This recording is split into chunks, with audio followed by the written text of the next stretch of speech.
You're listening to Think. It's like think, but with an M instead of an N. So it's Think. A podcast, a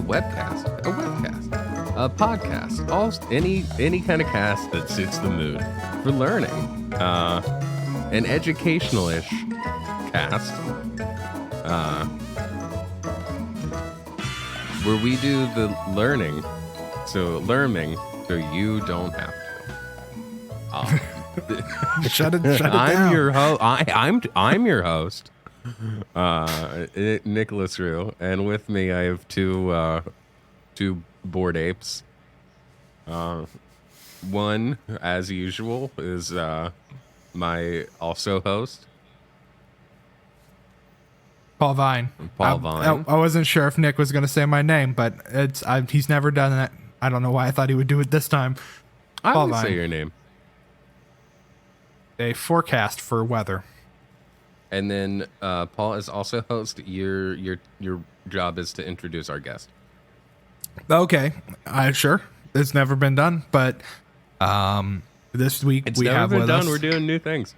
Yeah, this week we have with us owner of at least 3.5 NFTs,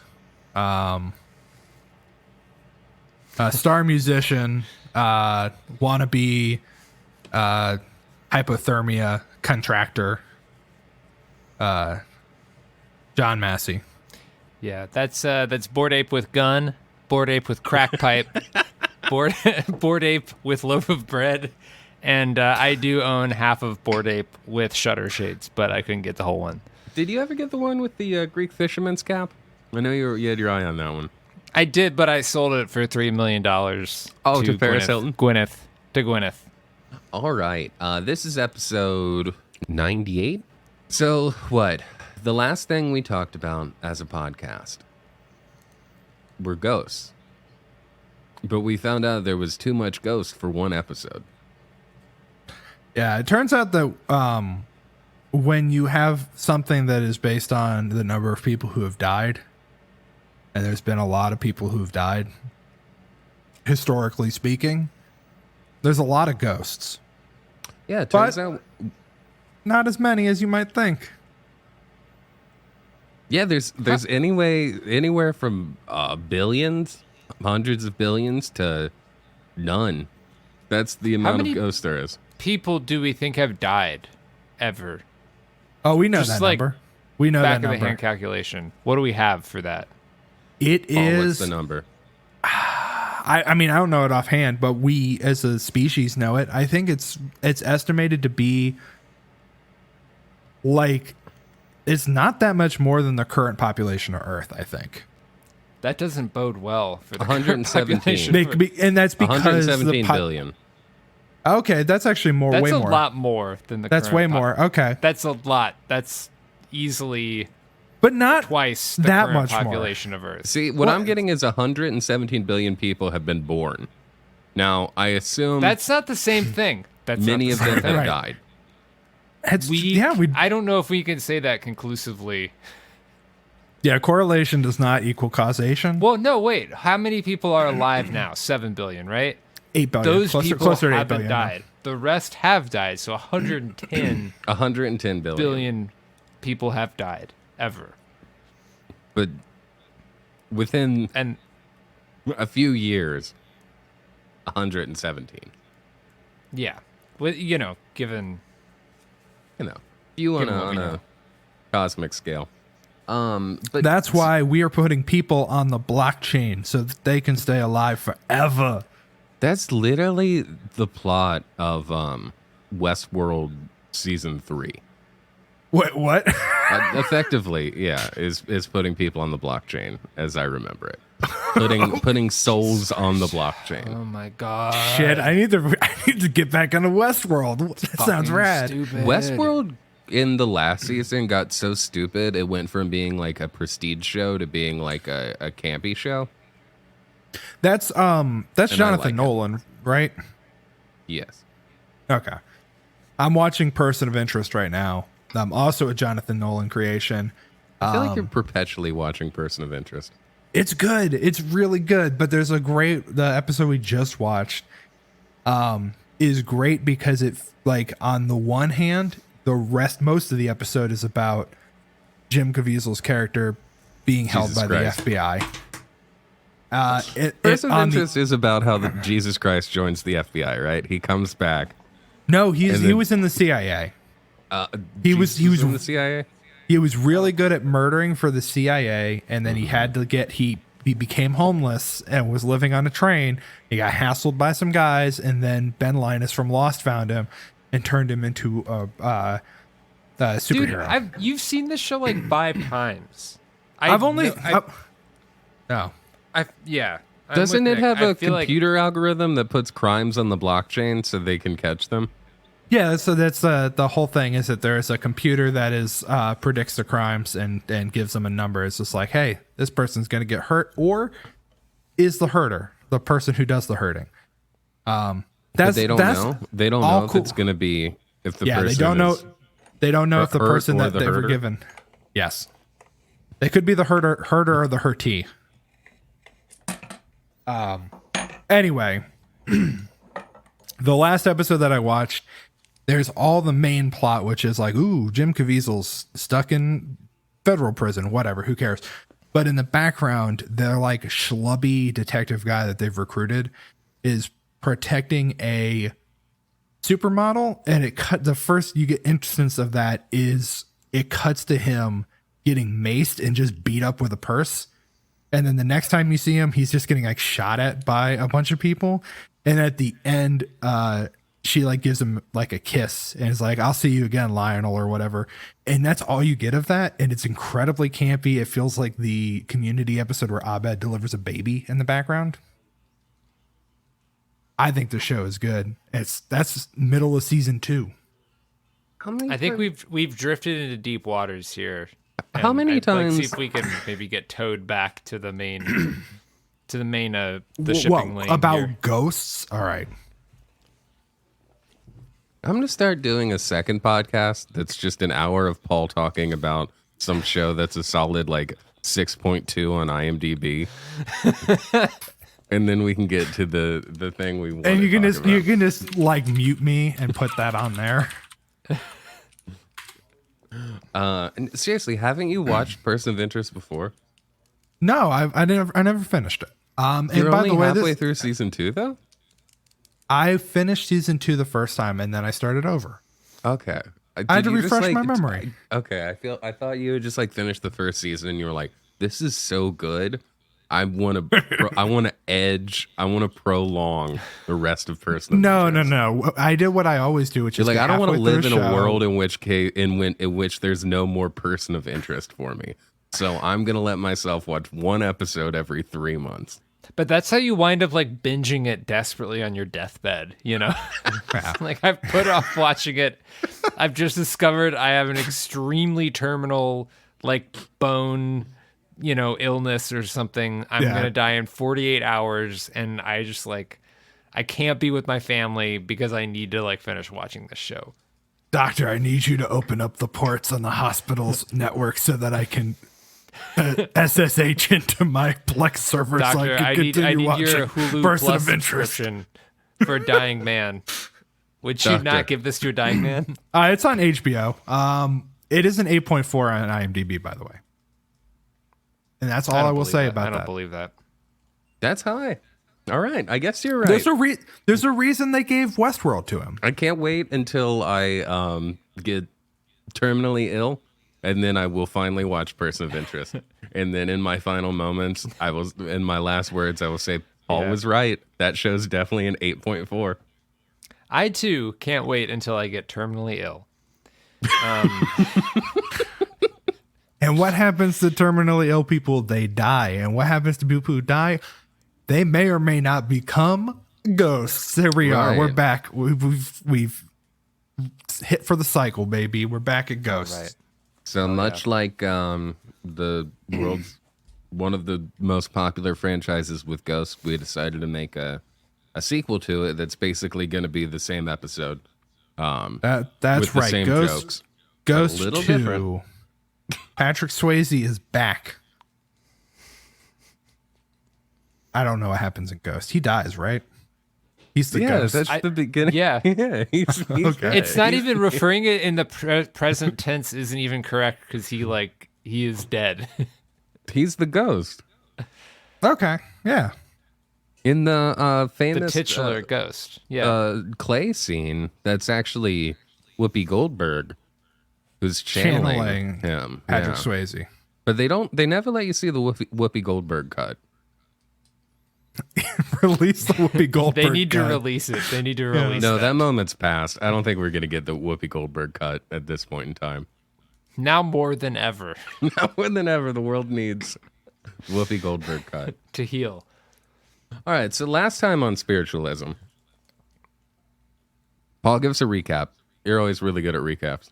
All right. Last time on spiritualism, we talked a lot about we talked about the burned over district in upper state New York, where spiritualism kind of came to a head in the late 1800s, mid-late 1800s. We talked about the spiritualist church. We talked about various people like Robert Owen and Eusapia Palladino. Don't remember who either of those are. I think Palladino was a spiritualist, like medium, who's a fake. Italian. We talked about I think I brought up the Seventh Day Adventist Church because it came out of a You split sure did. with the spiritualist church. We talked about the and Bang sisters. Yes. The who? The sisters. The Fox sisters? The Fox sisters, the Bang sisters. We'll talk talked about a- them today. We talked a lot about sisters who, for the most part, what I remember is they kept cracking their knuckles and be like, ooh, it's ghosts. Yeah. Well, They the could do 19th spirit century, rapping. famously the century of sisters. I don't know if my audio can pick this up, but I can kind of do it with my wrist. We don't. Oh yeah, I can hear that. That's, I don't want. We don't need bone Ooh, SMR. You know, it's look, weird to listen think to that that's- ghost. Ooh, look, that ghost is angry. Damn. All right. I We can do talked it. about. I can do it with my toes really loud. Got some Oh. ghost shit going on They there. could do That's how that, they did too. it. That was the easiest way to do it because you just put them in a long dress underneath the table. John, that's why Well, you're on this at a table. episode. We know that you have what it takes to be a I could just be a successful 19th century spiritualist. fake member of a pair of sisters and successfully impersonate a ghost. You'd be a great Fox sister. I would love if in White Christmas when they do the sister act with Bing Crosby and Danny Kaye filling in for the Haynes sisters, instead of like a dance routine, it was a like spiritualism like seance routine where they're like, ooh, spirit knocking. And the white And- of the Christmas could be the white of a ghost. We talked about spirit photography, Helen Duncan and the rest, double exposure, coughing up ectoplasm during that's right. seances. That cool photo that we had of the guy who like had eaten a towel or something and threw it up. Someone puking That it fucking out. owns. I've never heard of that before. And we kind of closed off with the death of the spiritualist movement as a means of making the world a better place. Right, Boiled 'cause a lot- down to the spiritualist movement, or the spiritualism is just parlor tricks and increasingly decentralized cults and weirdos and The charlatans. spiritualists formed a DAO, decentralized autonomous organization, and they've bought up the copy of Jodorowsky's Dune, and are gonna make a animated series out of it. Man, the episode's already poisoned by NFTs. I thought we could get all the fucking NFT talk out beforehand. Sorry, you said I decentralized. gotta sell these fucking things somehow, Nick. I know. It's got to be a good deal for you. So yeah, what year is this about? Where are we at in the timeline? We're about at the beginning of the 20th century. It leaves us towards the end of the 19th. Before we had talked about, yeah. Do you know about I assume relative of yours, Gerald Massey? I don't know Gerald. Gerald.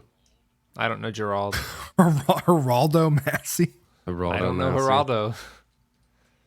No, I did not encounter this name in my research. Oh, really? He was a English poet and writer on spiritualism and ancient Egypt. As one is. If you'd like a breakdown, he's the one we talked about, yeah, who said that the Darwin's theory of evolution was incomplete without spiritualism. I did an accent and read a quote. Okay. Yes. Yeah. All right. That's something that I had stumbled into, is that basically, and I don't remember if we talked about this before, but that the theory of evolution basically led a bunch of people to have like a meltdown. Mm-hmm. Because they were like, well, what if God isn't real? What if everything we knew was wrong? And then they immediately jumped to ghosts are real. And yeah, they may be our friends.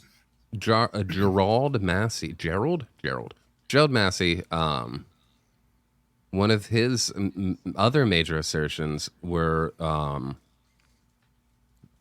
that Jesus and Horus were the same Egyptian god.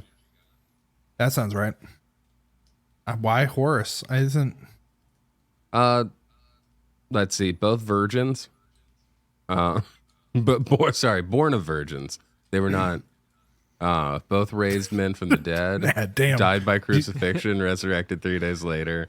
It's not saying that they were virgins, though. But okay. Well, because I was thinking of, and my Egyptian mythology knowledge is a little rough at this point, but I remember the big thing being that Ra or Osiris, maybe it was Osiris, got cut up into a bunch of pieces and had his body spread all over Egypt. Mm-hmm. And his wife had to go gather him and put him back together so that he could come back to life. Oh, is that the plot of that one season of JoJo's? Steel Ball Run? Yes. Yeah. Okay. I don't want to talk anymore about it. I just want to make sure.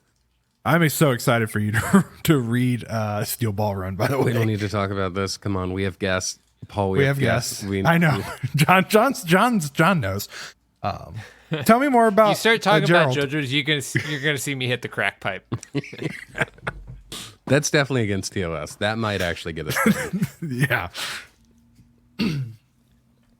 The crack pipe is what they call the half pipe in Britain. John is going to be doing some sick skateboard tricks.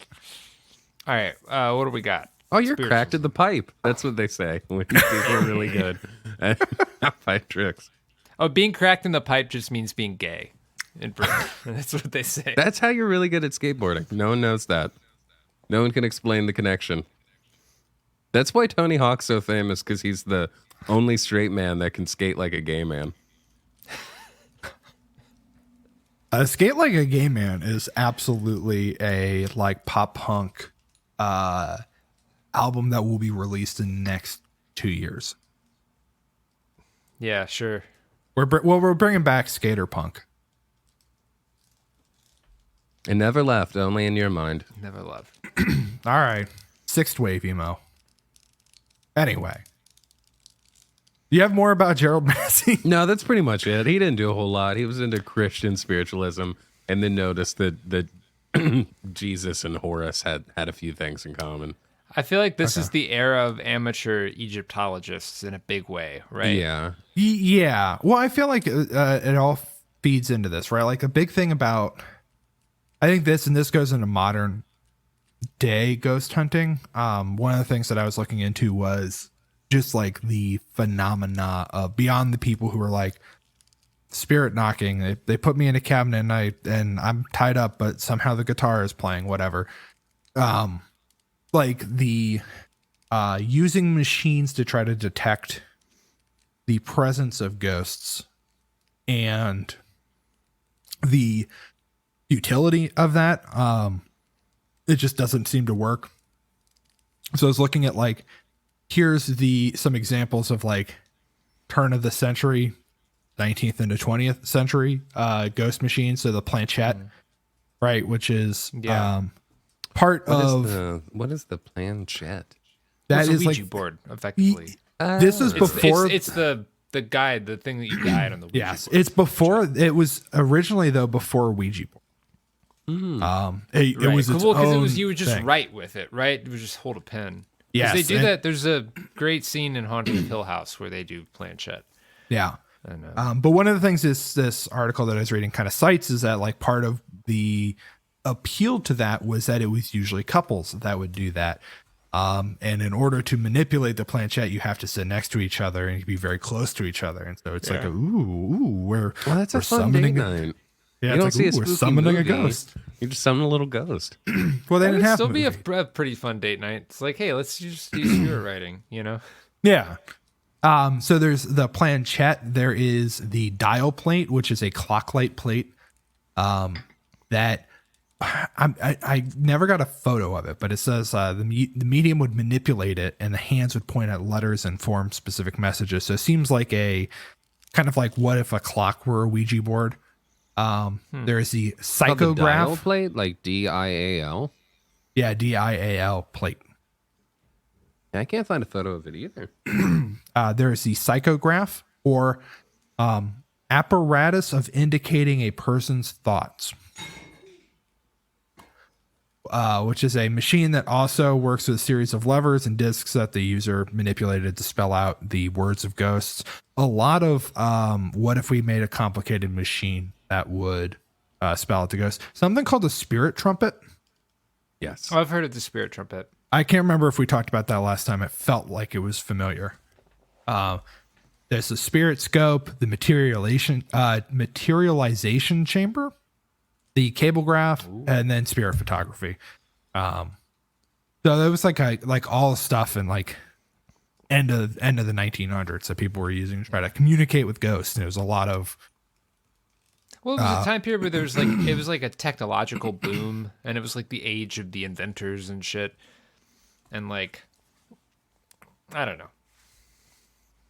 But I felt like that was a really cool thing that leads into, the rise of, I think, her current, if you can call it an obsession with ghosts. I think it more comes out of the show Ghost Hunters was really popular, and it led a bunch of people to be like, I could do that.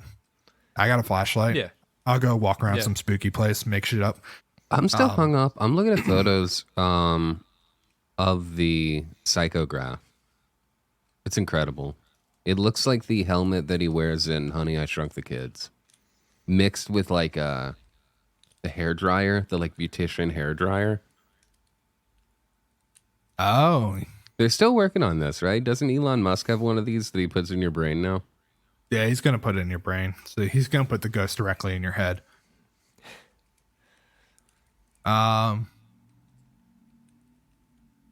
I'm seeing some other things. I'm not seeing the version that looks like a helmet, Nick. Really? What do you type in? Yeah. Psychograph? What I'm seeing for the psychograph is like a series of squares that looks like it moves along a piece of paper and selects letters, kind of again like a Ouija board but different. Let me see if I can't find yours. No, I don't want to lay claim to this. I don't know which one works. Oh, you're right. No, yes, absolutely. It is the thing that Doc Brown wears at the beginning. That's right, Doc Brown too. I when thought it he was when he meets Marty in 55, and he's like, "Don't say a thing." So, okay, it's a phrenology machine according to Wikipedia. it's for hell yeah. This was that big time. I feel like it was like a fucked up era because it was like science was just becoming like powerful enough to really like make crazy shit happen and like disrupt the world with, like the theory of evolution and shit. Like it was breaking people's brains, but it was also comprehensible enough that laymen felt like they could participate in it. Which is why you have like phrenology and eugenics and spiritualism and all these like just sort of like dumb non-sciences that for a while felt as scientific as physics to people who didn't really understand how any of that stuff worked,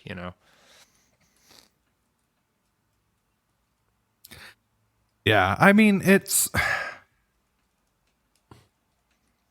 we have Tumblr now, No, we don't. which has convinced people. We had Tumblr. Nah, it still exists. But it convinced Does people. anyone use it? Oh yeah, people are still all over Tumblr. I feel like it's now not the force of nature that it used to be. Yeah, because it doesn't have any porn anymore. But still, it still exists, and there's still like people constantly using it. But it's very much a thing of, I have read one book, and now I'm an expert on. Yeah, I guess everything. that's a. That's also okay. That's also a lot of Twitter. Yeah, sure. A lot of it's moved to Twitter too. I feel like that's but Twitter's had its schism. I mean, the difference is that like now we have online, and then you would go to a hall where somebody like communicated with the dead from beyond, and you went back and were like, I can do. I saw how they did Reject it. modernity, embrace tradition. I want to go to the ghost hall. I wish we had ghost halls. I'd leave my house way more if I could have my weekly meeting at the ghost hall. So the other thing that I was reading about, and Nick, I watched that. I'm going to bring up the Person of interest again? no, the International Society for Paranormal Research video that we watched a bit of. Probably two years ago or something. Was that the one we watched in your basement that had the different people? Yeah. Yeah, had like 4 different people who all claimed to be mediums or of some sort, and then one guy with some machines, and they walked around and talked about Jack the Ripper. They knew who he was, right? Yes, they couldn't figure that out. I'll give them this. That video that I have is the Ghosts of England and the Ghosts of Belgrave Hall. Ghost of Belgrave Hall does end with them being like, "Nah, that's a leaf." The thing that everyone that saw that and was like, "It's a ghost." They were like, "No, I think that's a leaf." But was reading about like kind of the history of not ISPR, because there really isn't that much of a history, but like the SPR, Society for Paranormal Research, in the Ghost Club in 1862, I think is when it was founded. That was what like Charles Dickens and the Sherlock guy, Arthur Conan Doyle, and like Charles Babbage or some shit like no, but basically like every famous English person belonged to at one point. It lasted for like 20 years, maybe not even that long. I think it went defunct in like 1870, disappeared for about a decade, and then came back in 1882, restarted by William Stainton Moses and A.A. Watts, I believe is his name. That was in 82, and they were, it was A.J. Watt, A.A. Watts, and they were like, we founded the Ghost Club, completely ignoring the previous version that existed. And then it kind of existed on and off for basically, like, it still exists now, but it's not been the same. But it's very much a club of like, we go to a lecture hall and hear somebody speak about ghosts. We are very interested in debunking and or believing in random ghost phenomena that happen. I think Arthur Conan Doyle was the one who was a member of the SPR and then left. The SPR is the Society for Paranormal Research. He left because they were too strict about the evidence that they would accept. They were like, that's not real. And he's just like, well, fuck you. And I'm leaving. Very fascinating. It's weird that like England has a lot of this. And obviously we talked about the burned over district in New York, but I'm not aware of like, I don't know what the American equivalent is. And I think part of that is maybe America because it does not have the years of history, quote unquote. Well, I mean, it's big, scary houses, right? Like, that's got to be it, you know? Yeah. Like, we've got, I was reading about, like, the 10 spookiest haunted houses in America, and they're all, like, I mean, maybe the only one that people would be like, oh, I've heard of this is, like, the Faulkner plantation in, like, Mississippi. Like, where what about William the Faulkner Winchester lived. house? Does that have ghosts or just a bunch of trapdoors? The Hearst mansion or whatever it is. Yeah, though That's they just a weird house. The Winchester house is weird. I mean, there's some, but like we don't have shit for haunted houses. There's just not. We have no good haunted houses. But like England, they're all haunted, like Right. pretty much. Yeah, I think that's really it. It's just it has a longer history. The houses are older. Yeah. Because of global warming, they probably creak more in a way that, you know, American houses have been fell apart and then rebuilt to withstand modern weather phenomena. Right. But yeah, I was walking down I kind of fell down where my research had led me is the maybe some of the explanations for like why do people think ghosts are real, or like how do we explain ghosts, right? Because we don't have evidence. Well, they're dead people who still have something to prove or settle, and they're not ready to pass on to the light until someone helps them with that. Be it Jennifer Love Hewitt or that one lady, Elijah Dushku. But yeah, it is a thing where like House. there's no like compelling physical evidence for ghosts. As far as I'm aware, there's never really been a single really compelling piece of evidence, but there are lots of people have had quote unquote ghost experiences in a very sort of subjective personal sense. And I guess the question is how to reconcile those, like people's own experiences, which, you know, comprise a large, if not really empirically very convincing, but a large body of circumstantial, you know, anecdote versus the fact that no, I don't think anybody has ever, even to the satisfaction of like a neutral party, you know, produced any sort of compelling evidence for a ghost anywhere. But Well, I thought the funniest thing that I saw was that and I don't know where this poll was taken, but it was like they polled people on like, do you believe in ghosts? And like 46% of Americans believed in ghosts. And the article that I was reading did note that only 7% believe in vampires. That's higher than I'd think. I'm surprised. Yeah, I mean, vampires are like fictional, like dead ass were invented and are fictional. Do you think people are more likely to believe in werewolves or vampires? Werewolves, right? Werewolves, I feel like, have a certain.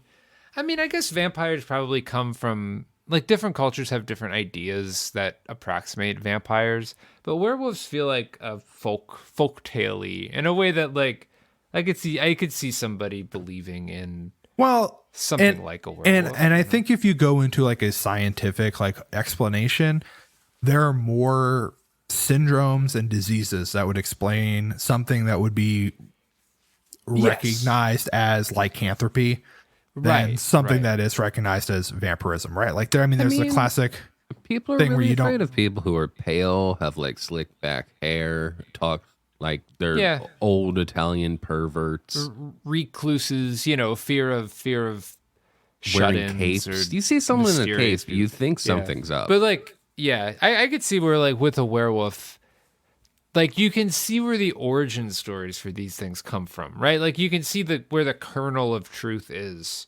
around which like a ball of myth has formed, you know? Like I'm more likely to believe there's some kind of man beast than a vampire. Yeah, I mean, like we know that there are people who have like a form of hirsutism that like just causes them to be really hairy. We know that there are diseases that cause people to kind of lose their senses and become kind of like very aggressive in a way that a werewolf is. There's only like one thing that really causes people to like have a maybe desire to drink blood, and really it's just like a severe iron deficiency and like averseness to sunlight. And it's really not common. Yeah. Yeah. And also, but I think like the modern vampire, like, if correct me if I'm wrong here, but I'm pretty sure vampires have, like, I don't want to say Bram Stoker invented them, but mostly the vampire mythos is traced to the novel Dracula, right? Am I wrong about this? I think that there are like a bunch of versions of vampires that predate Dracula, but I think that Yeah. the modern conception of it, much like the modern idea of Santa Claus, can be traced back to the Coca-Cola advertising campaign. Yeah. The modern version of a vampire who's a sexy white man who wants to have sex with your ladies goes back to Dracula. Yeah, I guess maybe that's what it is. Actually, there's actually a pretty I'm just on Wikipedia. It looks like there's actually a pretty widespread sort of folk belief in vampires. And blood drinking. So including like the stake to the heart stuff, all that stuff seems to have originated in, in folklore. So yeah, I guess maybe the vampire can be classed with the werewolf as sort of a like a creature from the deep human past, or just like a remnant of a time when we didn't understand people who went feral, or people who had diseases that weren't known to be diseases before we knew what a disease was, Okay, it does seem like older depictions of vampires were quite it kind of sounds all over the place. They kind of I think the blood drinking is the main thing, whereas in like the modern vampire mythos, it's really like a whole package deal of all these different attributes, a lot of which come from like Dracula and some of which probably come from like movies and stuff, Some of this is that they're essentially witches, some is that they're revenants of evil beings and suicide victims, or an evil spirit possessing a corpse. I don't know. I feel like early vampires are kind of like modern ghouls. Like, what's a ghoul? I've never been 100% clear on what a ghoul is. I feel like a ghoul is kind of undefined, other than I think it like eats corpses. I believe Jay-Z says a ghoul is a goblin with no conscience. No, he's listing things. Oh, is that a separate zombie thing? with no conscience? Zombie with no conscience. Yeah. Sorry, you're right. Goblin, ghoul, zombie with no conscience. You're right. Sorry. Yeah, I think no. No, it's unclear. It's ghoul. Ghoul to me is always just also a zombie of some That is sort. a good line though, because it does posit ghoul as the being idea a of a ghost. zombie with a conscience, which is Yeah. Or like think that that's the- ghouls have a conscience. yeah. Yeah. Oh, yeah. Zombies, no Yeah, conscience. chewer of corpses. Oh, okay. That's the main thing. Like a ghoul is a corpse eater, I think. Cool. Oh, okay. Chewer or, of corpses. or just like a cannibal more generally. It looks like it's from the it's like Arabic thing. Okay. So yeah. Maybe we need. I feel like but still, ghoul. I feel like is largely undefined in a monster, in a kind of like you can't draw a picture of a ghoul. Whereas yeah, you wouldn't Bram necessarily. Stoker, and Bela Lugosi later on, especially like the Coca-Cola Corporation, kind of put a tidier bow on what is a Dracula, what is a vampire. Yes. To the point that when they were going to do their own version of Dracula and then lost the fact that they did not have the rights to it, they had to just be like, well, what if he was ugly? That's true. With a Nosferatu. What if he was a little? Well, the whole thing's a little. I hate the way Nosferatu looks. Looks like shit. Sucks. I love it. I mean, Yeah, it's like- good, but like it looks really Let's change scary. his name and make him ugly. Yeah, his name's Count Orlok now. Is he anti-Semitic or is it just the banker in that? Uh There's some anti-Semitic stuff going on in that, but I don't know if Nosferatu himself is. My this is semi-related to like a Dracula or modern vampire thing, but one of my favorite things that I learned from like listening to Just King Things podcast about Stephen King books, they talk about Salem's Lot and specifically how the like vampire in Salem's Lot, spoiler alert, it's about vampires. They like asked him like, why didn't you go to like New York or whatever? And he says something to the effect of like, if I went to New York, I'd be immediately hit by a cab. Which I guess came from a conversation that King had with, I believe, his wife and like some friends over dinner before Salem's Lot was released. But I do love that of like, you know, the Dracula story being about this fear of like an old world coming and taking over modern England. Oh, sorry, Yeah, he'd yeah. intentionally be hit by a cab. Like a cab, like a car would hit him because he doesn't quite know. That's why he went to like a small town in New England. Okay. I wasn't sure if you meant like a cab driver would want to run him down, like a cab driver would see a vampire No, on site he would and just like, he would just be like a yokel, you know, like Yeah. Right. Yeah. He'd just be like, here's a road. I can walk on the road. Oh, And now then just that's hit. that's a movie idea. You got your what is it? Your Urban Cowboy? What's up with John Voight? yeah. Midnight Cowboy. Midnight Cowboy, the origin of the I'm Walking Here. Yeah, you do your Midnight Cowboy, but Dustin Hoffman encounters a yokel vampire. That's why it's Midnight Cowboy. Well, oh yeah, Because that's where vampires. Yeah, that's nice. Yeah, it's funny. I think now vampires are like thought of as almost urbane compared to other supernatural creatures. But yeah, like in Dracula, it is literally the threat of the old world, you know, made real. But yeah, I mean, I don't know. Werewolves do that too. Like this idea of like the deep human past coming back for you. I mean, it almost like the werewolf in particular suggests this sort of faint, deep knowledge of evolution, you know? Like the fact that we came from lower mammals and could return to them. You know? Right. It feels like a missing link kind of thing of like Yeah, something right. got activated in the genetic code. Right.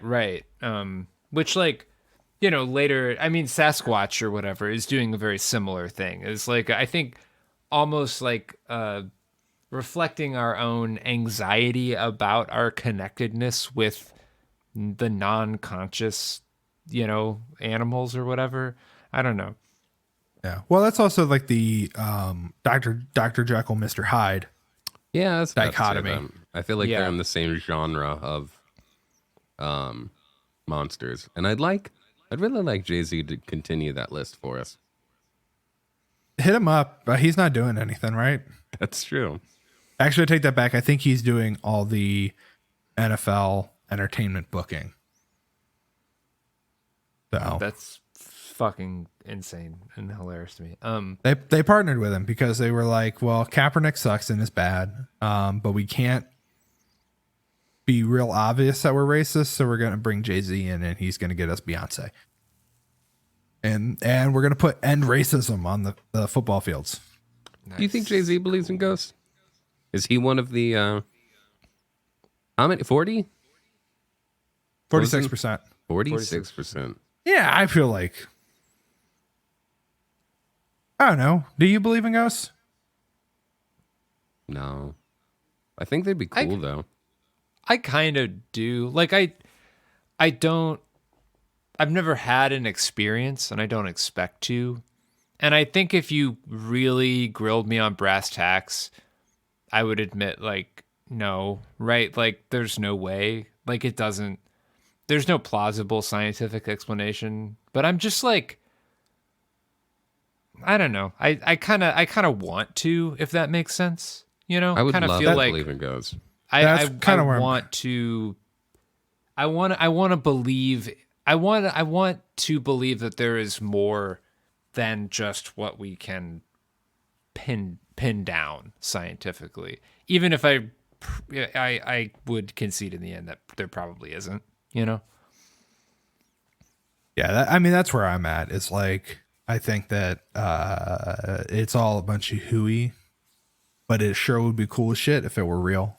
Because it Yeah, would make and it would at it's- least make things more interesting. Yeah, it's compelling hooey that teaches us something about ourselves, and it reflects kind of hidden human anxieties and desires that, manifest themselves in this way.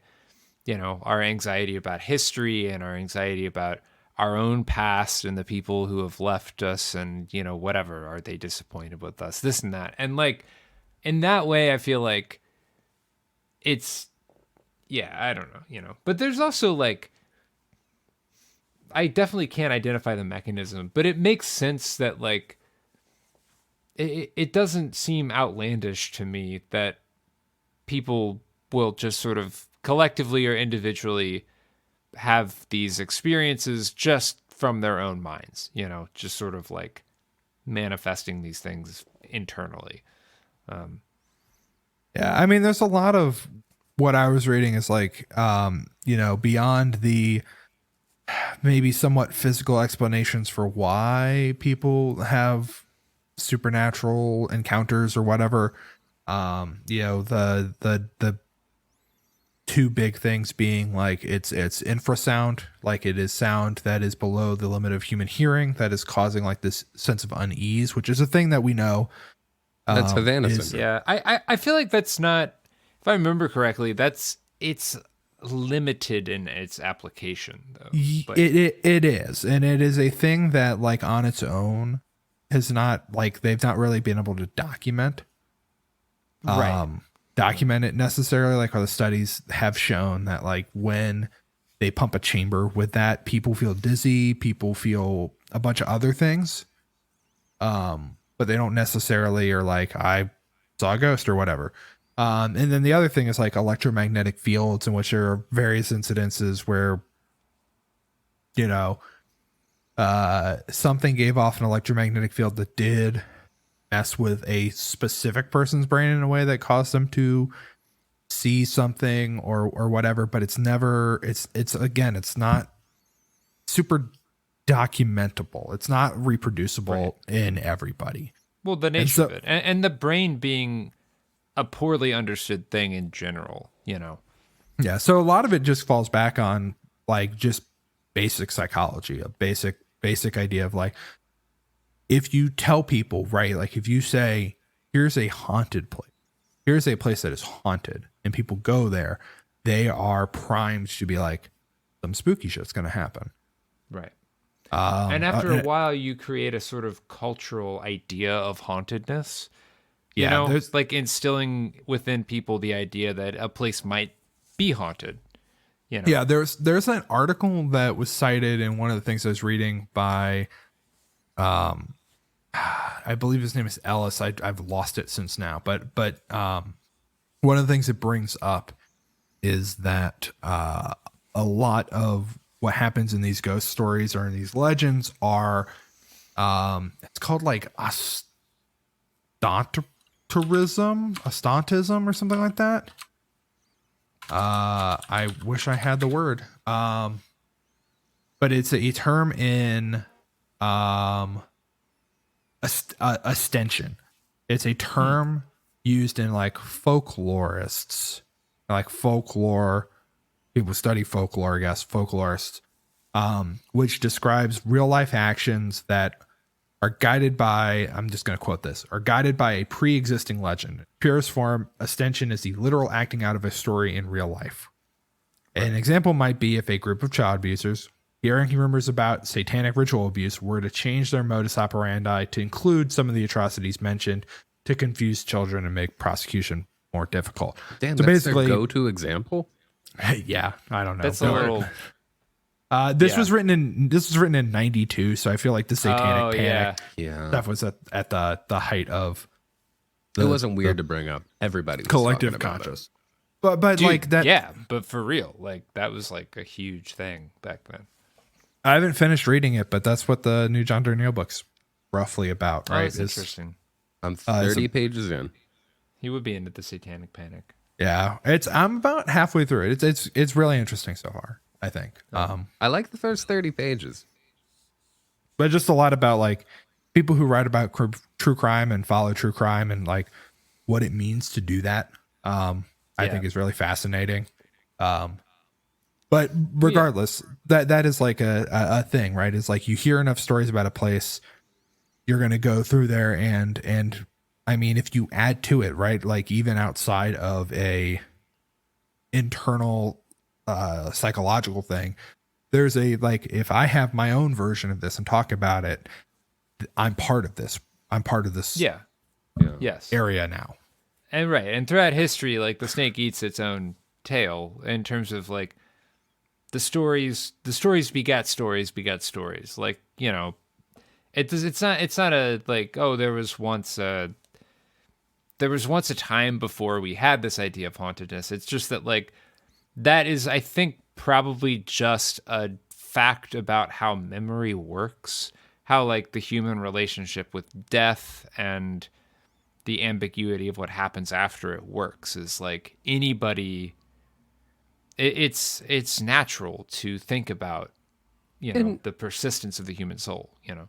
When you know about like liminal spaces, like Zoomers had to invent their own version of feeling spooked. Yeah. Sarah loves liminal spaces. Please do not insult her. It's fascinating. No, I mean, cool, but I see a lot of YouTube compilations that are just videos of like an empty Chuck E. Cheese or like a banquet hall that's dimly lit, and people are like, "I swear I saw this in my dreams." Like, why does this like make me feel disgusting? I even watched a YouTube video where they talked about why are empty source engine maps so creepy?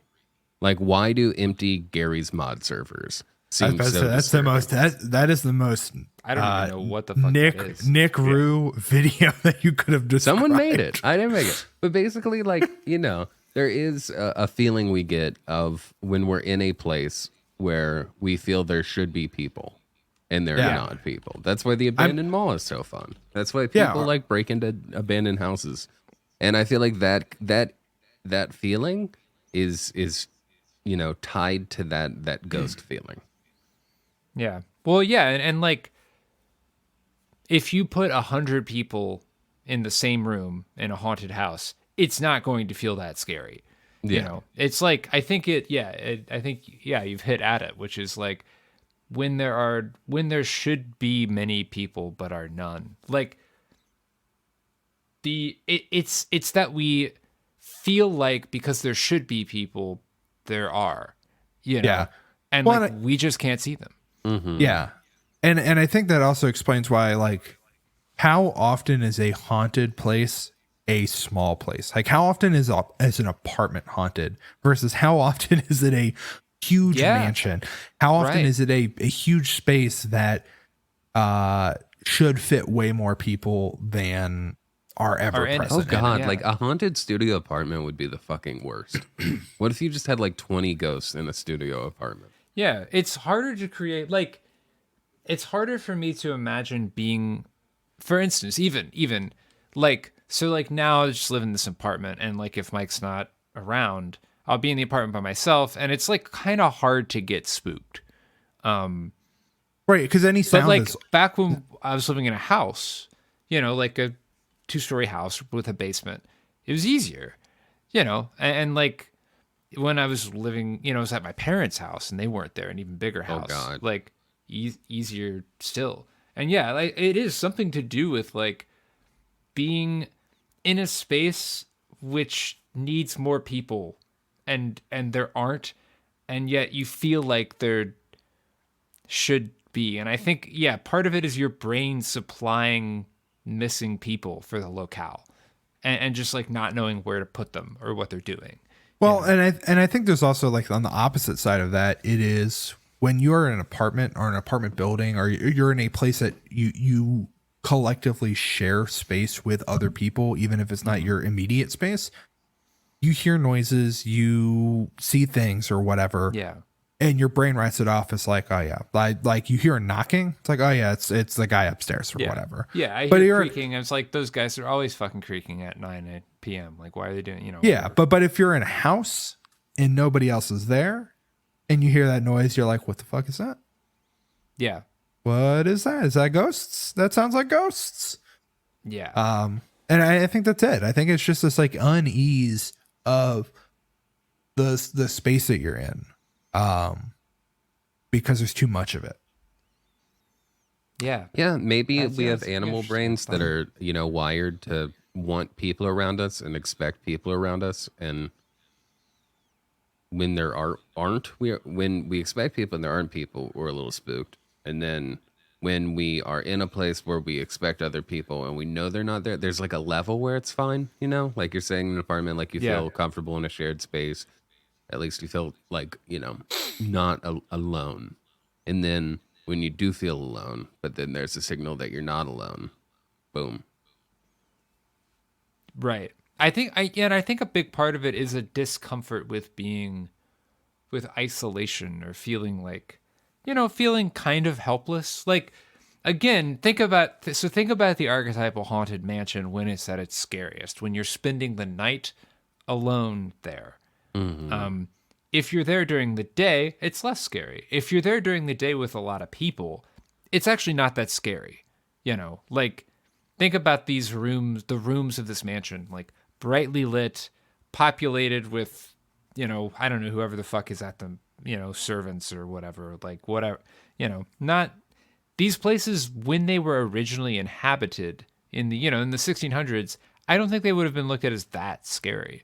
It's Yeah. only because they became abandoned or like underpopulated that like you start Yeah. to feel this feeling about them. And now they're filled with the ghost of like a butler who's serving his own head on a platter, Yeah. and like a spooky piano player that's on the second floor and he's playing a very ominous song. Yeah. Well, and I think that gets at something else, which is a abandonment, right? Like, now correct me if I'm going out on a limb here, but I feel like to me, a mall under construction is like sometimes an uncanny place, maybe, but not frightening, but an abandoned one that is frightening, right? Well, it's specifically, I think, to me, I spent a lot of time at the Cincinnati Mall, in like the Forest Fair Mall, whatever, which I think right now has a Macy's, the Bass Pro Shop, the arcade, maybe a Christian bookstore. Is that arcade think still there's- there? I thought they moved to Newport. No, the one in Newport shut down, I think. Oh, really? Yeah. Yeah. I am not 100% certain what's going on with Arcade Legacy, but I don't think live right there. now, I think the one in Cincinnati Mall is the only one that's open. I think the one in Northside closed. What? Barcade closed? I think so. I think that Damn. because of the pandemic, I think they had to Yeah. close. Yeah, they had crazy hours anyway. But still, it's like it's a huge mall, a lot of square footage, taken up by 4 stores. Yeah. Nobody is there pretty much ever. So when you do walk around, it is weird. And like, yeah, I think the closest you get that is like when entire floors of a place are under construction, right? Like I've been at a hospital where Oh God. they have yeah. not they Yeah. have not like finished filling out a wing yet, or they're like putting stuff in the wing. I've been on those floors delivering like hospital beds Yeah. in the past. And that's Wait, weird. recently? It was like in the last 3 or 4 years. Okay. Yeah, because I know at UC, they have an entire floor that I've walked through that's the worst thing I've ever seen. This was Good Sam, I think, Okay. is where we were delivering beds. But yeah, it was just like a wing. It was a wing that was under construction. They had just renovated it. They were like getting the rooms all set up so that people could be there. And that was still a little uneasy. Yeah. Just because it was empty. Think of the sort of like equivalent, almost like primitive human experience, which is that you arrive at a settlement and like the huts are there, and the fire pit is there, but everybody is left. It's like it's abandoned. And like, why is that? And then that's trouble, right? Like if there's a place where like there's a place that people have abandoned knowingly, something is wrong with that place, you know? Well, media has taught me that when you arrive at the like fishing hut, fishing village, and all the buildings are abandoned, and you open the door and it goes into just a brick wall, it's actually because they have really nice houses on a separate island that they're living on, with like AC, and they do book clubs. Well, Huh. Well, so there's this side of ghosts that's the spooky side, but I feel like there's also, there's also the positive side of ghosts.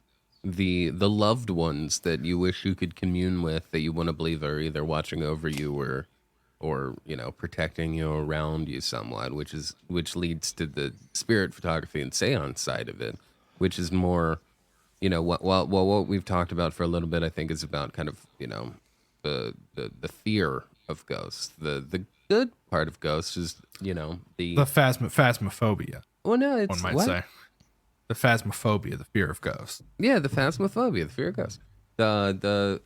What would you call the like of ghost? Phasmophilia. Phasmophilia. Yeah, the phasmophilia would come from That feels like people who want to fuck ghosts. it's probably Dan Aykroyd. And then his eyes roll back in his head and he goes, whoa.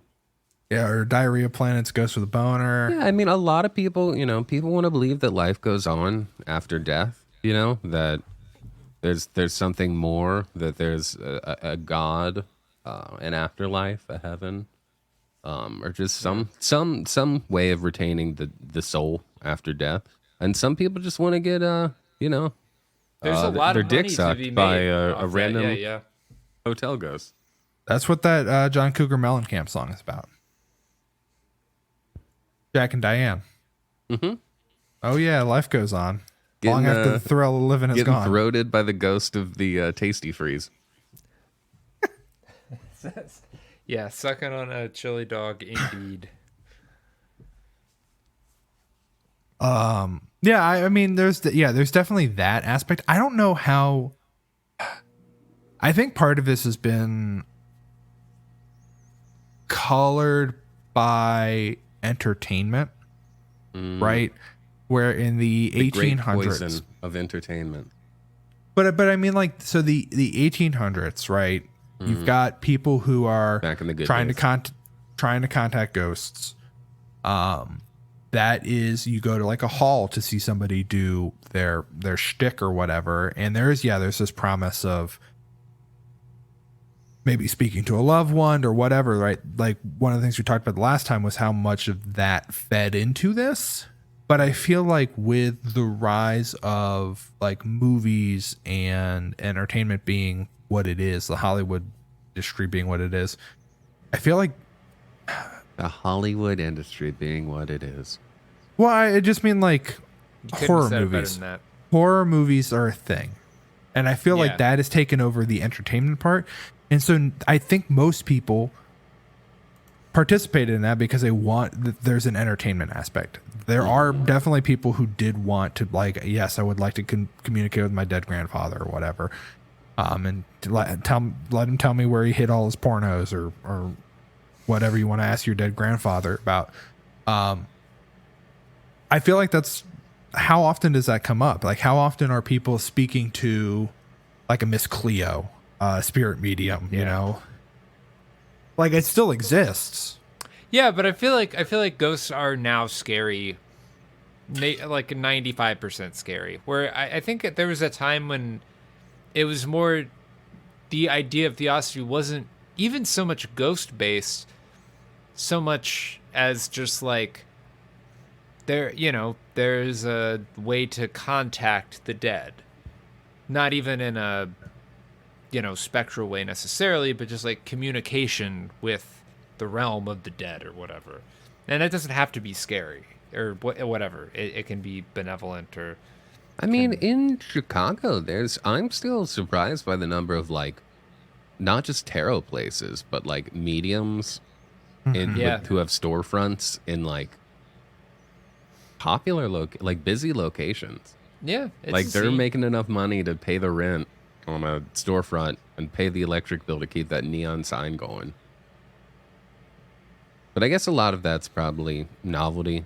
Well, committed people that regularly get ratings, and then just people going in for the novelty of it. Yeah. Well, there's no your upkeep is your rent, right? Like there's not, I guess unless you You sell can break people, your crystal ball, you know. Well, in some places I feel like sell people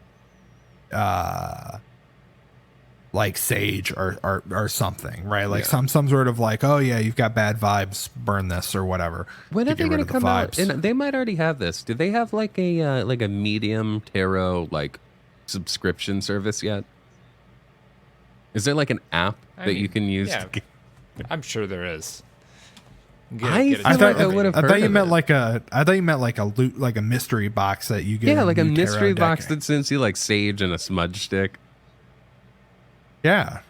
If they send you one month, they give you a ghost. They send you a ghost in the mail. That'd be good. Like if you could buy a star, each month a different you should be able to sell a ghost. Yeah.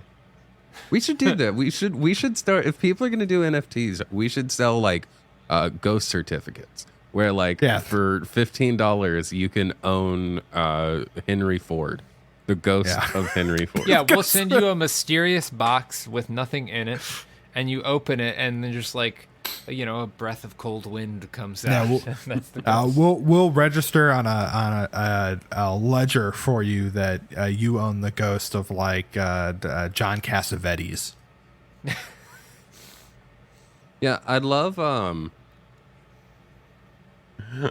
like Paris Hilton and Jimmy Fallon to be like, yeah, no, I just bought Henny Youngman. I've always looked up to him, and now I own his ghost. It's pretty crazy, right? I own 7% of Howard Hughes. Like, like Jack Black shows up and he's like, I bought my Abe Vigoda 2 years ago, and they're like, Abe Vigoda wasn't even dead then, and he's like, what? I got ripped off. He got a fake Vigoda. You got a fake Vigoda. Bored Abe Yacht Club. Bored Abe Yacht Club. I'm sorry. Also, I'm thinking Vape Vigoda is an indie rock band that is kind of come out in the next year. I mean, I think we know people. If you wanted to launch a Bored Abe Yacht Club, Bored Abe, just like a bunch of Abe Vigodas with like captain hats and shutter shades and smoking cigars. Yeah, just sell your apes. Buy an Abe. We don't need to get permission from the Vigoda family. That's true. There is no Vigoda family. He was the last of a long. The last of the Vigoda. Yeah, the last of the Vigodas. We need to hold the seance where we can talk with Abe about this idea and try and get his blessing from beyond the veil. That's true. Yeah, we need to get a ghost box and try and get in with. Okay, he does have kids. Kid? Oh. One child. There's one. Nobody just has one child. I cannot believe. Hold on. One. I cannot believe it's been 6 years since Abe Vigoda died. That feels like it's been way shorter. It feels like that was way more recent. But regardless, one of the things that I was reading that I did think was very interesting was that how spooky ghosts were in the 1800s, and then like highlighting the rise of ghosts in animation and like cartoons in like the mid 1900s, specifically citing Scooby-Doo, and at that point being like, well, at this point ghosts are whatever, they're not scary anymore. And I'm trying to think of like, when did they become scary again? Well, I don't know if. Yeah, I mean, Amityville Horror, something like that. Like, The Exorcist, Poltergeist, like the 70s. Well, The Exorcist is demonic, right? Like that's it's not a ghost, but but specifically, supernatural. I think. Go on. I was gonna say I only bring that up because specifically when it comes to Ouija boards, that happens at the beginning of The Exorcist, and is maybe a hint of why she became possessed by a demon. Yeah. And that is apparently the kind of, at least in the mainstream culture, the idea that Ouija boards are demonic in nature. Okay, so I kind of vaguely listen to a lot of paranormal shows and just keep up with that world a little bit. And there are a lot of paranormalists who really, really distrust Ouija boards. Like, think that they are Evil. Like it's not like a concerned moms, and maybe it was a moral panic that just somehow spread to the community of like Kool-Aid drinkers on this stuff. But people who do paranormal work, I think, really kind of do think that Ouija boards are dangerous, not to be fucked with. And like, I personally wouldn't fuck with one, not again out of any deeply held I'd fuck a belief, Ouija but board. just because that's a really scary movie.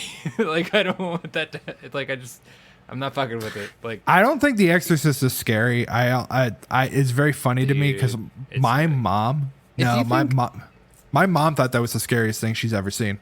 If you think The Exorcist is scary, you should play the maze game. Okay. The maze the flash thing game?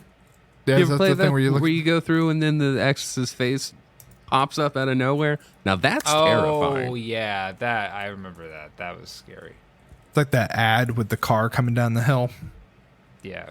They need to bring jump scares back. Like, I haven't seen any TikToks that are just like, look closely at this picture. And then, like, The Exorcist comes Dude, out. you could It's fucking David Lynch. get people with that. You could fucking get them. You could slay a generation of people if you did those TikToks. Are there like between that and I think the parts of the internet that were just like, yeah, if you heat up a spoon until it's red hot and then run it under the water, something cool will happen. And what that does is it blows up the spoon and probably like damages your hand for like the rest of your life. I'm surprised that evil hasn't shit been that on you're saying, Paul. TikTok. Yeah, 4chan's still out there. What But I'm is that on saying is TikTok? just screamers.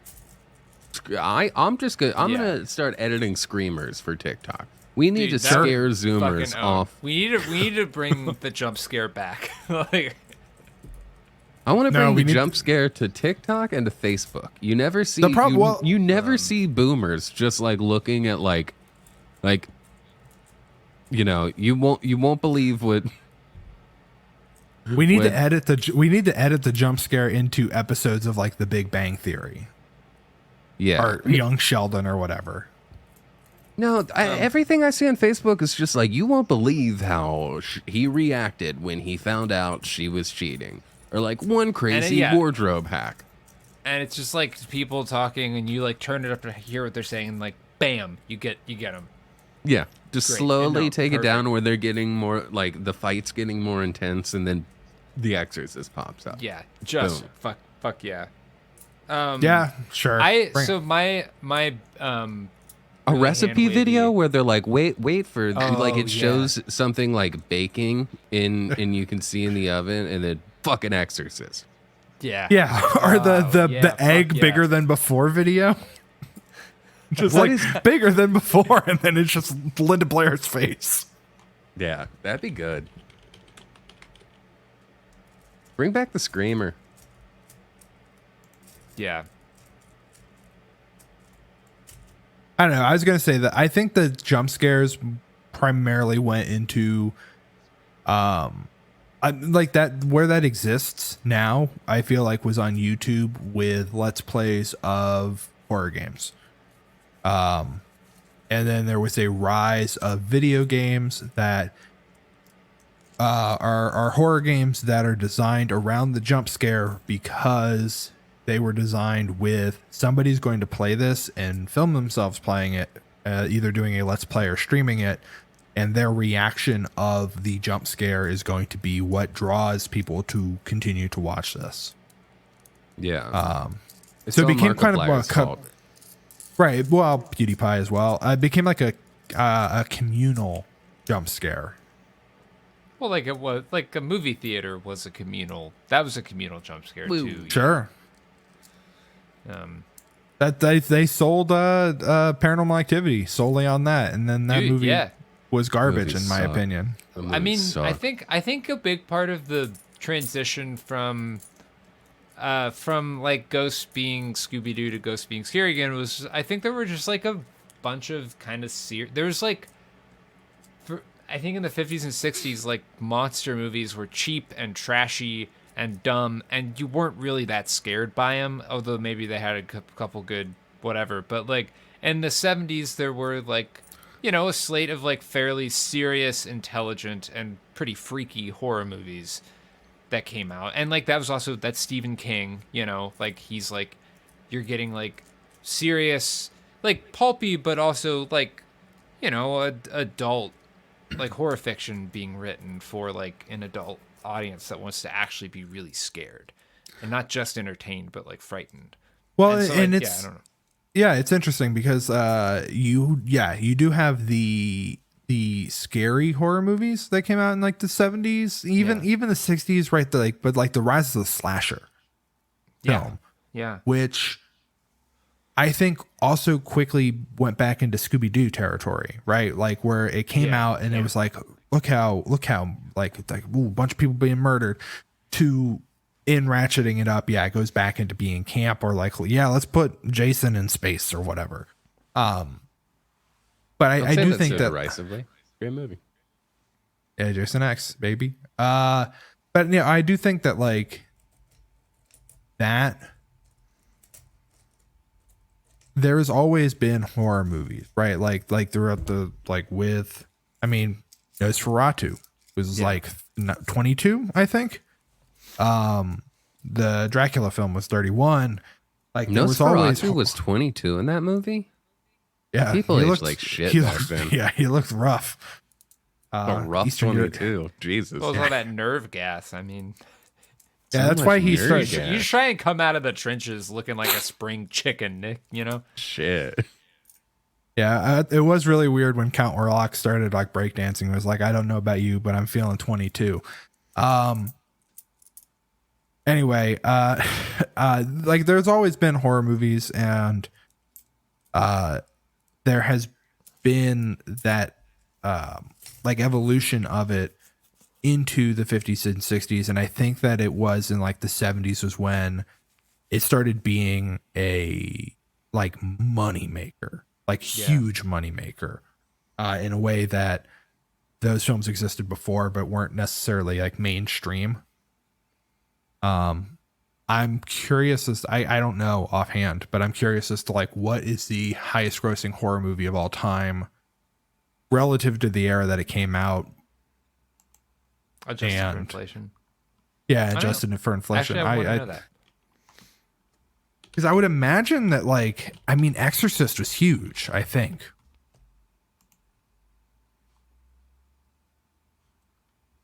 Here we've hit the part where everybody's Googling. Yeah. What's the most famous ghost in media? I think it's either Slimer or Hamlet's dad. Casper. Oh, Casper. Casper's big. Yeah. I would say isn't Blackbeard a ghost? I think he's a pirate. Pirate, dog. What's the ghost? There's the pirate ghost. The Flying Dutchman? Is that just SpongeBob? Or is that... I think this is a common. That's the boat, isn't it? The Flying Dutchman was a boat. I don't know. Yeah, the Flying Dutchman is a ghostly boat. Yeah, ghost ship. You're thinking That's of not a Davy Jones. Oh, yeah. David Jones. Is a kind of ghost. I mean, I don't know if it's like a... Oh, damn. You know what? It could be. I mean, it might be Jaws. The Exorcist was Jaws is the I most don't famous consider ghost. Jaws a horror movie. 73 Jaws is was Creature Exorcist. feature. Yeah. Jaws is arguably the best creature feature. I don't know.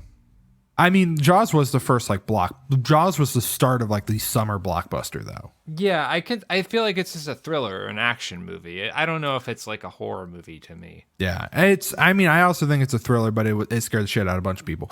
The Exorcist was 73 and grossed 232 million. So I think it probably is, like, relative to its time, probably Yeah. seems like The Exorcist is the turning point. Probably. Yeah. It seems like The Exorcist is the turning. I was just reading about, there have always been ghost comedies as far back as you can go. Abbott and Costello, they were getting into all kind of spooky hijinks. Bob Hope, Right, they love.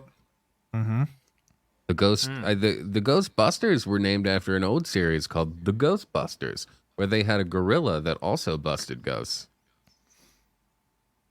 So there's Cool. always been, there's always been, the media apparatus is always been trying to downplay the threat of the ghost and make the ghost a comical figure rather than a terrifying specter. Are you trying to say that you think that maybe ghosts are like possessing Hollywood writers to try to play up, like, ghosts are goofy and are friendly? No, I think the living are doing a big PR campaign against, Okay. to try and keep morale up against I don't know. I think all cultural phenomena just escalate into and then de-escalate out of being camp at various points. Like superheroes are sometimes camp and sometimes they're serious. Like ghosts, sometimes they're campy, sometimes they're serious. I think that's just like a sine wave. Like I don't know, anything is cheesy for a while and then it's real. Yeah, exactly. Like any kind of thing. Well, it's part of films being in conversation with each other, right? Here's, there's always going to be, here's the serious version of a thing, and then somebody going like, well, that's dumb. Why would anyone think that's serious? Here's my goofy. Like, there's always going to be the alien and then the Spaceballs diner sequence with the alien coming out and doing the hello my baby, hello my honey. There's always going to be that in back and forth. Right. And I think culture just does that, like with everything, not just, any kind of cultural phenomenon will sort of oscillate between being taken seriously and being, used as a laughing stock. And I think to a certain extent, like ghosts or whatever, spiritualism has kind of done that. Like it was serious for a while, and then I think it was, parlor tricks, and then it was goofy, and then I don't know. I feel like people are taking shit like that more seriously now than they were when we were kids, even. I don't know. Casper was big when we were kids. Casper was big. Casper started in the 30s, I think. 39 was the start of Casper the Friendly Ghost. But he was big when we were kids, too. Yeah, he was huge. Giant. Like 50-foot tall Casper. Yeah, they had a Really Casper a at the low point for Macy's ghosts. Day Parade. Oh, yeah. Do you remember the Casper balloon? I think that's right. Or maybe I just dreamed that. No, I That think you're seems right. correct. Well, that movie came out 95. That came out earlier. Okay, it looks like... What the fuck is this? I don't think there was a Casper balloon, but there was a real fucked up looking Casper costume in the 1980s. That John, you're not on Twitter anymore, right? The Silos has a Twitter account that I log on to like every couple days. Okay. I'll just drop this for later.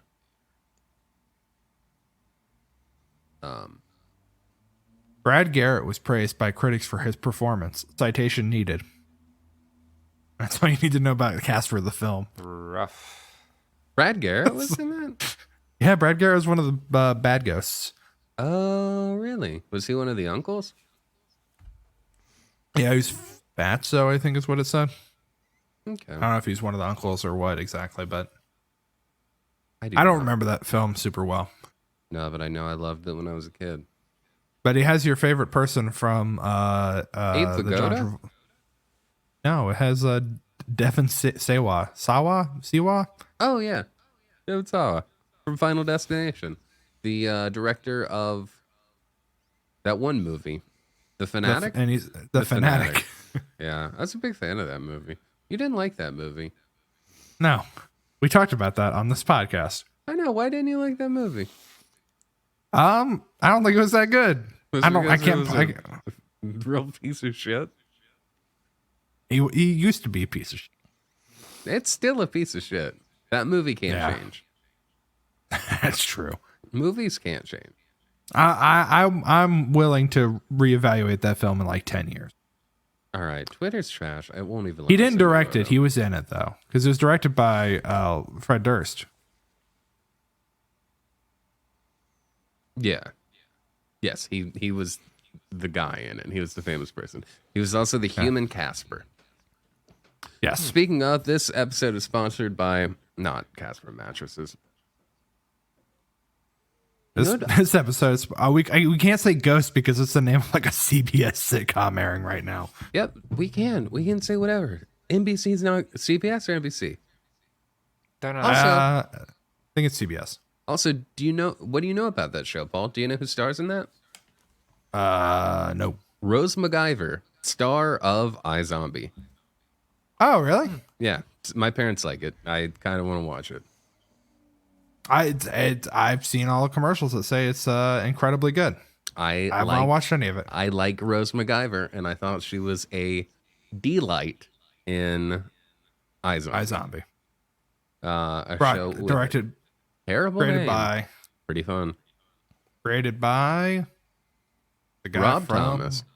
Rob Thomas. A The show guy that from Rob Thomas. That's so fucking takes place confusing. within the Party Rock Anthem music video.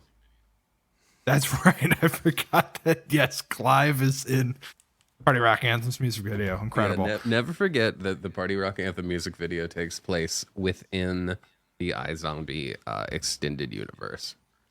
Yeah. Here's the only thing. Don't rat us out. Come on, man. The only thing I will say about CBS as a whole is that they can do whatever. They can make whatever shows they want. I don't care. I won't watch any of them. Don't cancel Evil. Let Evil have a good ending. Like let them finish Evil. I think CBS Please. stands for Cox Butts Sucks. Yes, Damn. Damn. that's right. Take that, All right. lawyers. We're gonna get banned. CBS doesn't own Twitch. Jeff Bezos owns Twitch. But Jeff Bezos owns CBS. No, he does not. We should watch the Rose McIver show and then talk about ghosts in a different way. Spiritualism 3 Tokyo Drift. Shit. We just No, talk I about think this the one TV is show going to be. Ghosts. I think this one's going to be called Two Spirit Two. I think I'm just going to call it. Spiritualism.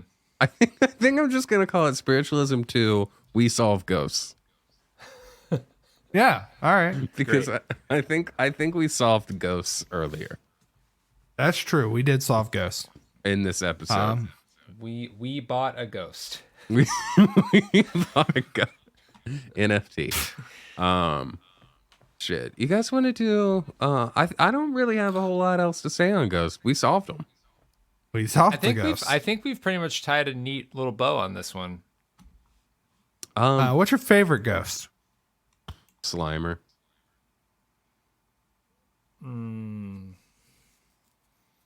Or shit. Yeah, I think I gotta go with Slimer. He's green. He's like a little gross dude that loves eating hamburgers and really whatever he gets his hands on.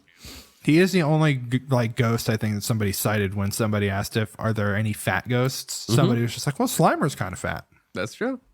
He loves eating, and he doesn't even need to. He's a ghost. Like that rocks that he's dead, and he just decides to like. Can he even eat? I feel like the whole Yeah. thing was that he would try to eat, and the food would just go through him, and he was making a mess of the Yeah, because the he banquet would hall. like shove it in his mouth and it would just go on. That's the also floor, how you know? I eat. So I Fair, yeah. I That's assume he was getting what he Yeah. wanted out of it. Okay. Yeah, it's really more the ritual for him. I'll run the Sloppy Boys ad Okay. again during this. Yeah.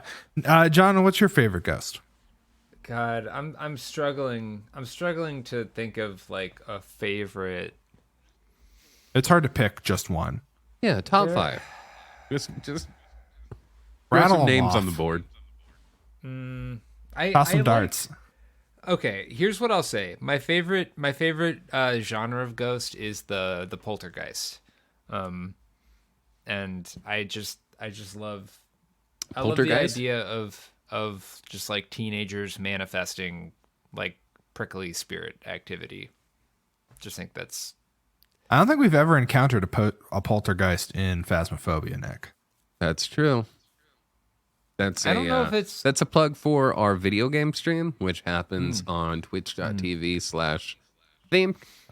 Once every couple months or something. Just go see if it's happening right now. We're live. This for later. I'm planting seeds for later, so they'll grow into a tree. Sure. Yeah, that's true. I think we are going to try to start streaming a little bit more often. So yeah, I think we're getting into plugs now. Do you guys want to do parapsychology? Hold on. that'd be Sure. sick. That sounds great. I want to say my favorite ghost, which is Tony Shalhoub's dead wife in 13 Ghosts. Great. Yeah. Oh, can I change my answer to the entirety of Ghost Ship? Yeah, if we're doing movie ghosts, this changes things a little bit. I don't know. Mine's either Slimer or the entirety of Ghost Ship. Really hard pick. John, you got a movie ghost? Casper, one of the mean uncles. I just can't ever think of a thing when asked to name a thing. Like I'm just like, I don't know. I've never heard of any ghosts before. Who's your favorite dead kid that comes back in all of media? Mine's That's Casper harder. the Friendly Ghost. That's harder to think of. I've never seen a movie. Forget this. That's fine. The kid from Don't Pet start now. Sematary. Don't start now. Yeah. Just say any of the ghosts from 13 Ghosts. Just say like number 7. I'm a big number 9 guy. Yeah, Ghost wise. I don't know. I'm gonna look up which number nine. The Number ninth ninth one is ghost fucked up. from 13 Ghosts. 13 Ghosts. It's think gonna it's be a like good one. it's gonna be like the neo-Nazi ghost or something. Oh, the executioner and the head. That's pretty good. You love executioners. Oh, did you get which one is the number 9? Yeah, so it actually depends on which movie you're talking about. 2001 or 1960. Okay, yeah, the one with Tony Shalhoub. I'm getting the Dire Mother is. I'm also getting the Dire Mother. So she's a circus worker, and her enemies are living people and the tall man. Also the circus workers who killed her. So I think she's got a story that I like. Interesting. Sometimes your enemies are just living people, the tall man, and the circus workers who have done you wrong. Something. Yeah, That's that's a lesson. Totally. All right, well, I think we've hit an appropriate length to Stop talking about ghosts. and stop talking. Yeah, I think we've period. We've pretty much got this one. We got this one in the bag once again. Spiritualism 2. We solved ghosts. Any closing thoughts on ghosts?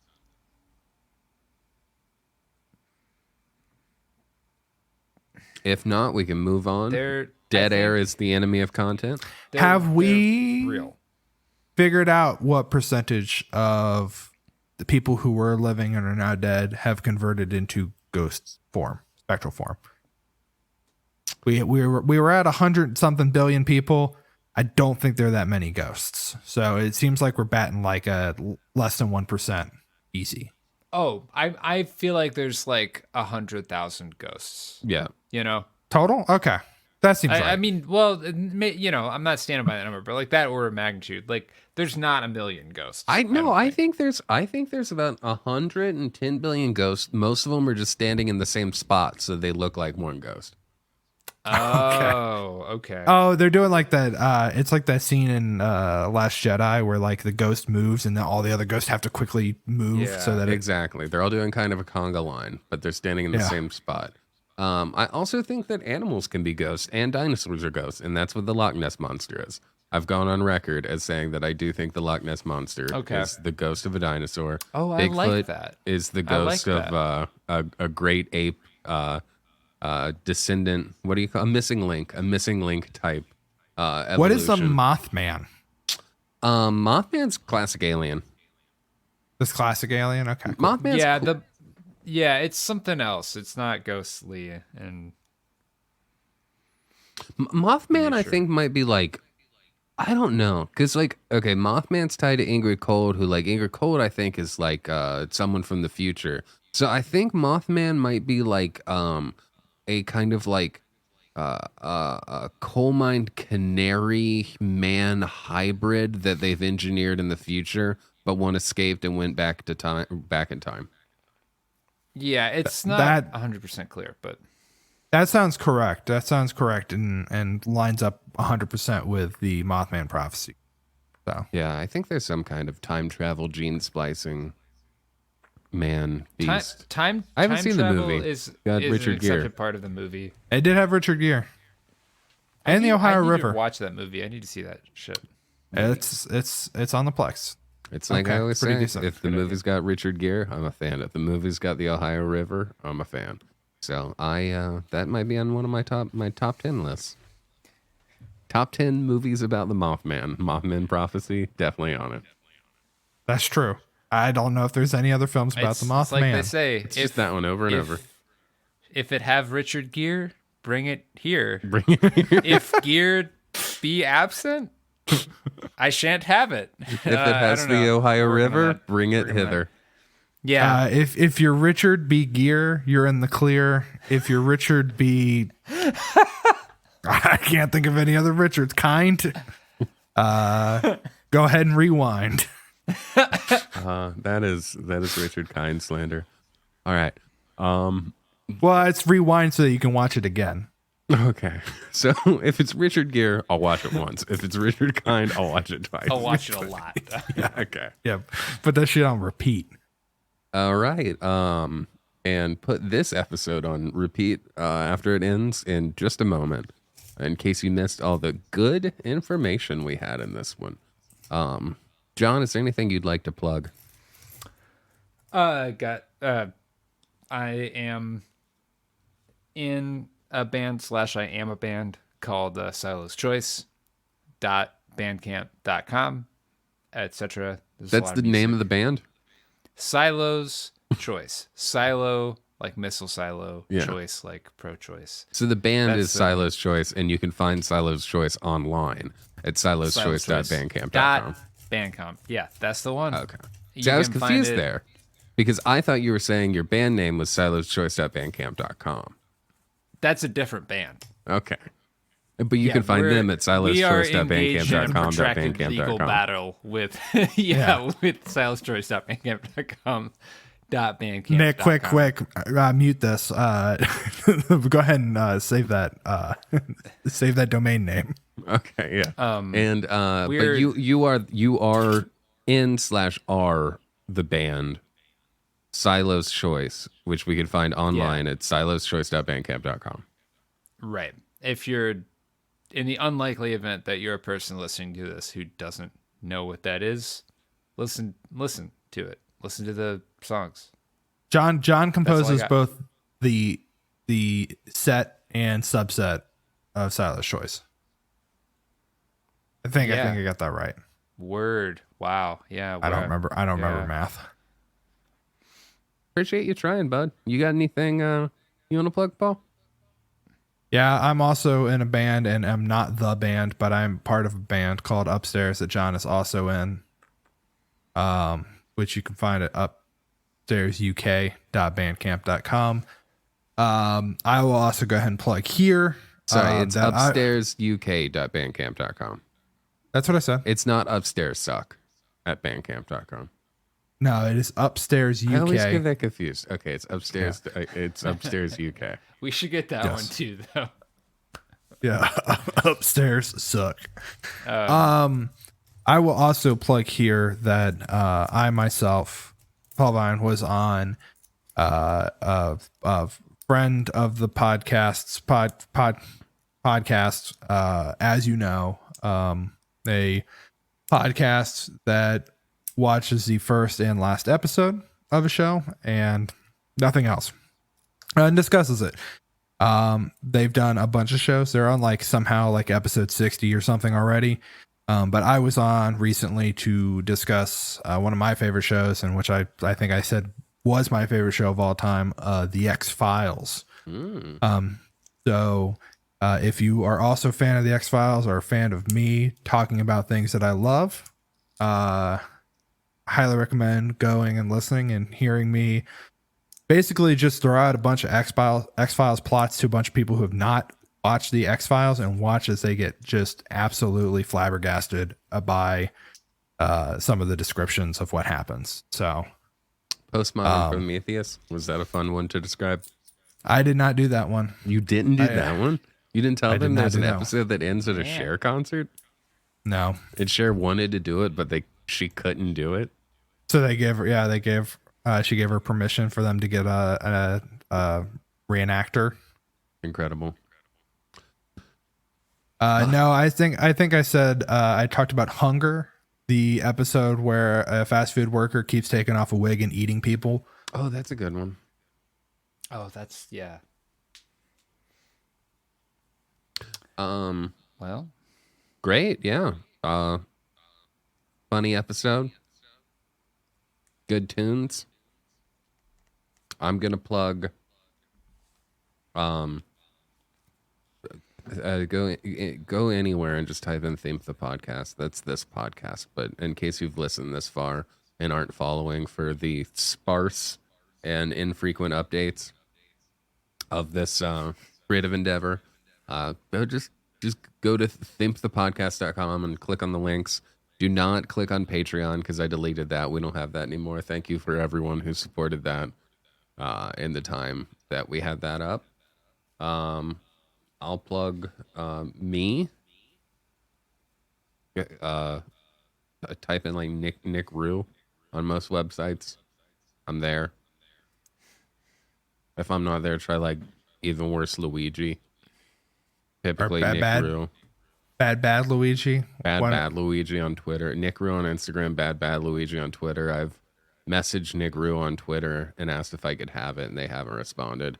And I've messaged well, I'm holding on to Bad Luigi on Instagram, but I don't think I'm gonna rebrand to that.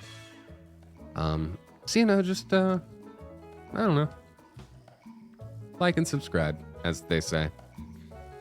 Walk into your local cinema and just say Nick Rue at the people working the counter until they forcibly escort you out. Just call me. My number is 51. No. All right. Well, all right. This has been another episode of Thamp the World famous podcast. Until next time, don't think too hard without us. And I will leave you with this little bit of information, which is that if I ever tell you that it'll be cool if we just go back into that house for a little bit and we can hang out by the door and get our sanity down real low, you may die. Yeah, don't do it. Don't do it. John, what's your favorite ghost? Last thing. Favorite movie ghost? it's Casper, bitch. Okay, it's Casper, bitch. All right, bye. Bye. Bye.